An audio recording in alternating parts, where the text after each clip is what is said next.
Hello, everybody. Now it's time for our second presentation of the day. I'd like to introduce Abby Welch, a Semios Entomologist, PCA, and Technical Sales Support Specialist. Abby will be presenting Altogether Now, presented by Semios. Please give a warm welcome to Abby to the stage. Hello. Thank you so much for joining me today. I'm excited to be here during this lunch hour and the first day of the Almond conference. We're really excited to be here.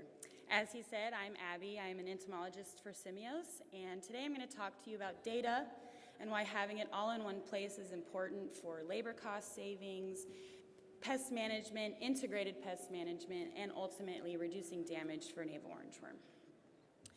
I want to start out by talking about Semios a little bit and what we do, and that is going to start with our dispenser. I like to call it the smart dispenser.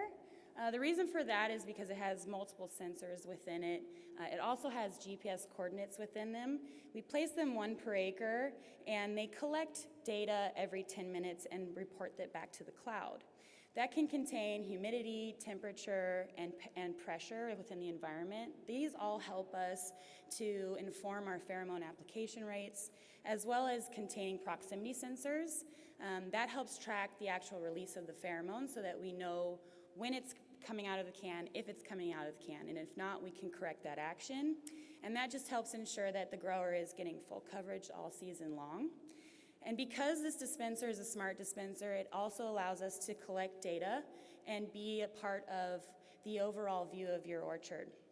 We can do that by collecting remotely sensed data sets, and within that 24-hour period, Semios currently collects 400 million environmental measurements, and those can include anything from pest monitoring, crop water status, soil moisture, frost alerts, disease monitoring, crop phenology, and weather information. With that, we can also input outside third-party data sets. That can include spray data, yield data, imagery data, and input costs. This all goes into one dashboard, and we can also include the grower and PCA inputs and observations as well to drive this data and make it even more accurate. Because we can do all that for our customers, we have actually some really great success stories with some of our customers, and today I'm going to tell you a story about a grower and a PCA that I personally have been involved with for about 4 years. And I just wanted to kind of give you an illustration of my observations over the last 4 years with them and how the collaboration has improved and the inputs and the way that they manage the pest and their crop has improved over time. So 4 years ago when I first went into the meeting, it was a very different situation. It was a very tense situation. There wasn't much relaxation going on at the end of the season, and they were scrambling to understand how they could logistically plan and get their sprays on in time without reacting to the situation as it was happening. And now 4 years later, as I go into that meeting, it's a very relaxed situation. They're not stressed out. They were actually debating whether or not a third spray was necessary, where 4 years ago they were discussing why they weren't able to get a third spray on because logistically it just wasn't possible for them. So within that 4 years, it has been greatly improved in their logistical planning and the timing and being able to be efficient and have options. So for me to illustrate that for you, I'm going to actually break it down by season because these tools can be used every season through the whole year. Management doesn't stop after the crop comes off the tree, and that's something that I want to be able to show you as things that they've utilized for the grower and the PCA collaboration. So starting with the spring, the most important tools I think that the PCA and the grower got for the springtime was early season monitoring, bloom tracking, and whole split modeling. So early season monitoring was important because the PCA was able to get a good sense of when flights were occurring and emerging in the spring, and also understand that pest population size before the crop was vulnerable. That allows the grower and the PCA to start discussing those options earlier in time. And one of the nice things about having a visualization and overall view is that you can start these earlier discussions as well as start looking at comparing seasons year over year. So you can start looking at average degree days per season from the past season to the current season, and your catches current season from last, and start making deductions as to what the differences might be and the management options that you have. The next important thing that the PCA and the grower got from the springtime tools was bloom. And the reason for that is that you can actually go out, make your observations on bloom, and input that into our system. And that will drive a whole split model that will generate 90 days before whole split begins and gives you a 1% prediction. The reason that the PCA liked this so much is because his observations were able to be inputted into this system, and it made it more accurate for that site, and it was more trustworthy. So then we were able to, because of our smart dispensers, because they're placed 1 per acre, we can start to build heat maps. And what you're looking at here is actually a whole split heat map. And if you can see, they're kind of color-coded. The dates are really small, but these red dates are earlier splits, and then as you move into these cooler temperatured colored dispensers, these are later dates. This just gives you a view of how your orchard is splitting or will split in the months to come, and you can start to get a head start on your planning for logistics. If it takes you a couple of days to get across your orchard, this gives you time to think about that and look at how you may plan to get through and get your best results from your sprays and be the most efficient. So moving into the summer, probably one of the meatier times of the year for navel orangeworm management, some of the most important tools for this would be pest and crop phenology tracking, effective spray timing, forecasting your sprays, and your deficit irrigation tools. As we all know, tracking navel orangeworm under mating disruption in the summertime can be difficult with the current industry way of monitoring navel orangeworm. With the male lures, they do typically get shut down. The next option would be a PCA setting their egg traps. PCAs know where those navel orangeworm hotspots are, and by setting those egg traps, he can set a biofix. This allows for him to understand, he or she to understand when that navel orangeworm pest is active and when the next generation will come out. We know here in California that navel orangeworm reacts very differently on mummy nuts versus fresh nuts, and being able to visualize when that will occur is important for a PCA. As he sets that biofix, it will start at the biofix set here. So what you're looking at is a timeline at the bottom of this graph. Then you've got your navel orangeworm catches from your traps here, and then on this side is your cumulative degree days. This blue line is tracking those degree days for navel orangeworm from that biofix that your PCA sets, and this green line here is indicating the nonpareil whole split.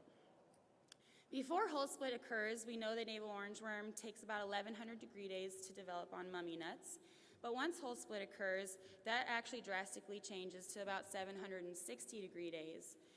And the reason that that's important to note for a PCA is to get that spray timing accurately and know when those generations are coming out so you're hitting it and you're getting the best bang for your buck. The other nice tool about all of this data that we're collecting and being able to put in one place is now we can give you spray forecasting insights.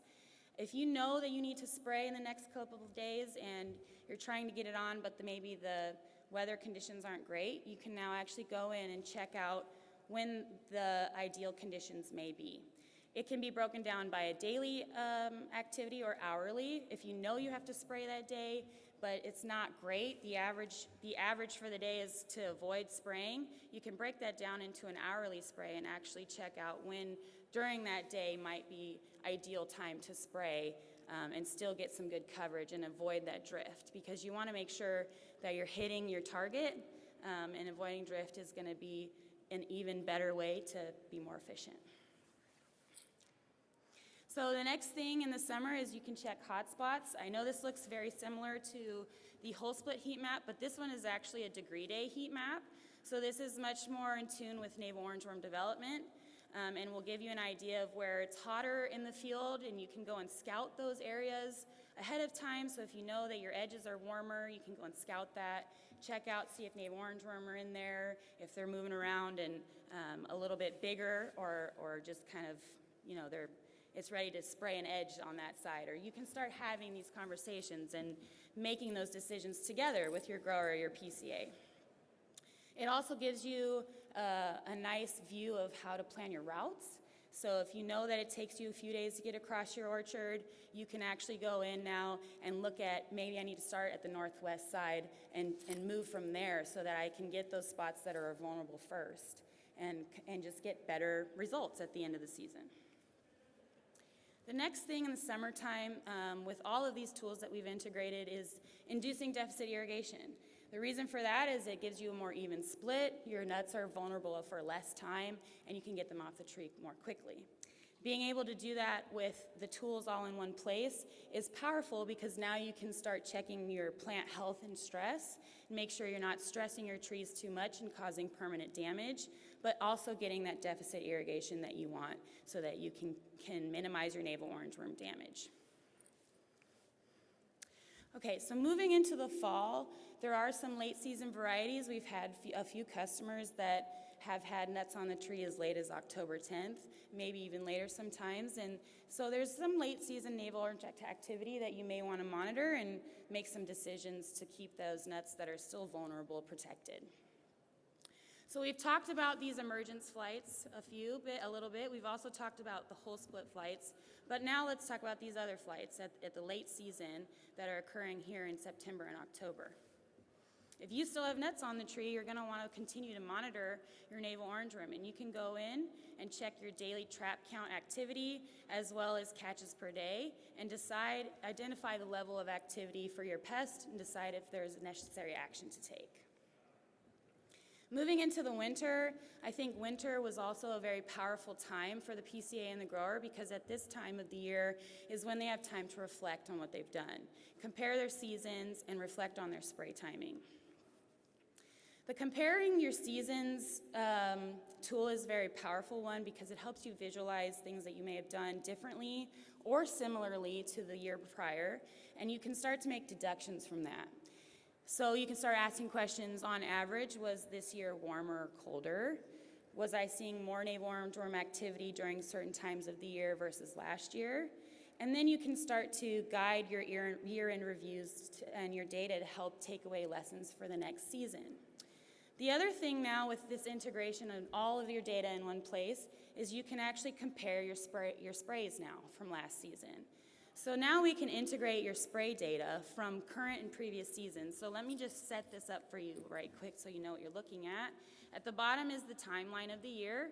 Catches are on this side. These horizontal smaller lines are catches. Orange is from the previous season and black is current season. And then these dotted lines are actually the sprays that were done. So orange is previous season and black is the current season. This is also plotted along your degree day lines for both seasons. And so now that you know that you have sprays, you can start to look at things like when whole split occurred for 2021 versus 2020. So they know that they got 5% damage this year, but last year they only got 1.5% damage. One of the reasons for that is they can actually visualize now on this graph that they skipped their whole split spray in 2021. Could be a reason why they got more damage this year, but those are things that you can now understand and see and collaborate with your grower and your PCA to have these discussions and improve for next season. So in summary, being able to have all of these insights in one place helps give you just a full picture of what's happening, and you can respond in your orchard beforehand and not be reactionary. You can also have a visualization of spray timing along your pest activity and crop phenology, and that'll give you the best game plan for navel orangeworm.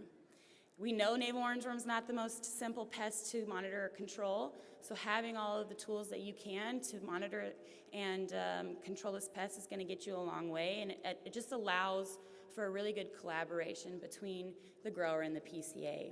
And at the end of the day, that's what we like to see. We like to see them coming together and working together well and making those decisions together to get the best outcome. Thank you so much for your time. I don't know if we have time for questions or we're doing questions, but questions? Sure.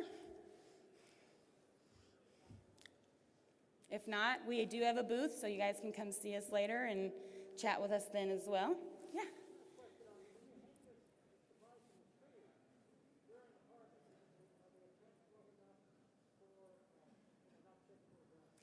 We call it shake proof. Yes, they are.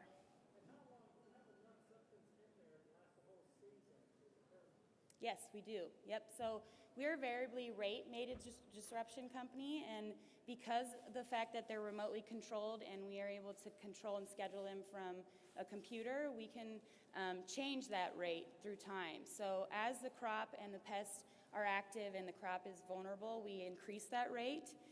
But earlier in the spring, when we're not as vulnerable, we can keep it lower so that we can have coverage later in the season as well. Yeah.